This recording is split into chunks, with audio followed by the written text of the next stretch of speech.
આજરોજ મુખ્યમંત્રી શ્રી દ્વારા સમગ્ર ગુજરાતમાં 2666 ગ્રામ પંચાયતનું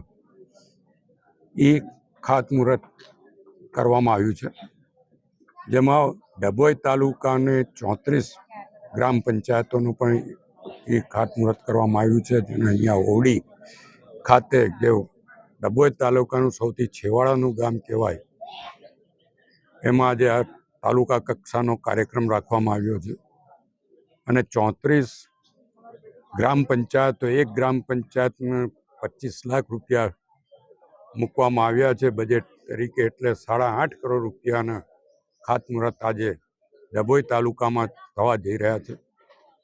હું મુખ્યમંત્રીશ્રીનો પણ આભાર માનું છું અને ડભોઈ તાલુકાના ઓવડી જેવું છેવાડાનું ગામ, જેમાં પહેલીવાર તાલુકા કક્ષાનો આવો કાર્યક્રમ કર્યો છે, એ બદલ વહીવટી તંત્રનો, જિલ્લા વિકાસ અધિકારી, પ્રાંત અધિકારી, મામલતદાર, તાલુકા વિકાસ અધિકારી, એ લોકોનો પણ દિલથી આભાર માનું છું કે આવા છેવાડાના ગામ પસંદ કરીને આ ગામોને મહત્ત્વ આપ્યું ને આ વિકાસમાં બધા જ ગામો અને જે છેવાડાના ગામ સુધી સવલતો પહોંચવી જોઈએ એવો જે સરકારનો એમ છે એ અહીં આગળ પહોંચાડવાનો પ્રયત્ન કર્યો છે.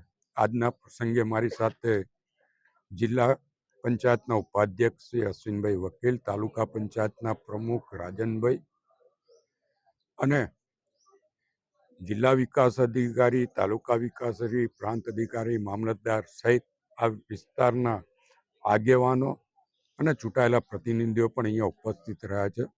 ત્યારે હું આ 34 ગામના નાગરિકોને આપના મારફત અભિનંદન આપું છું, શુભેચ્છા આપું છું અને હવે એક અત્યાધુનિક ગ્રામ પંચાયતો બનશે, જેથી સામાજિક કામો, ખેડૂતોના કામો, નાગરિકોના કામો પણ સહેલાઈથી થઈ શકે અને કર્મચારીઓ એટલે કે તલાટી, ગ્રામ પંચાયતના કર્મચારીઓ, સરપંચ, ઉપસરપંચ અને ગ્રામ પંચાયત સભ્યોને પણ બેસીને કામ કરવાની સવલત મળશે અને આનો સદુપયોગ થાય એવી આપના મારફત તમામને વિનંતી પણ કરું છું.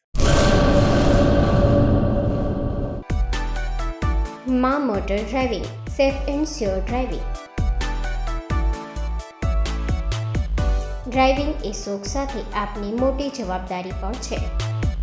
અમારા ઇન્સ્ટ્રક્ટર દ્વારા સચોટ અને સરળ માર્ગદર્શન.